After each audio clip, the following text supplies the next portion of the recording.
Sa iba pang balita, patay po ang isang piskal matapos pagbabarilin sa tapat mismo ng kanyang bahay sa Caloocan City. At may ulat on the spot si Alan Gatus ng Super Radio DZBB. Alan? Patay ang isang assistant prosecutor ng Caloocan County matapos na pagbabarilin sa tapat ng kanyang bahay kanina umaga.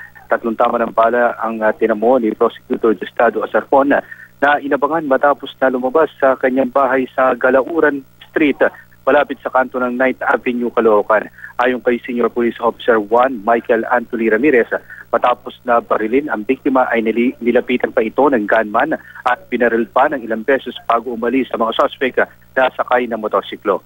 Titingnan daw nila ang mga hinawakan na kaso ni Asarcon upang malaman kung may kinalaman ito sa pagpatay sa prosecutor. Tigum daw kasi ang bibig ng mga kaanak ni Asarcon kung may natatanggap na banta ang biktima. Sa ngayon, tinitingnan din ng Caloocan City Police kung may nakahagip na CCTV sa lugar sa mga posibleng nasa likod ng pamamaril sa biktima. Connie? Maraming salamat, Alan Gatus ng Super Radio DZBB.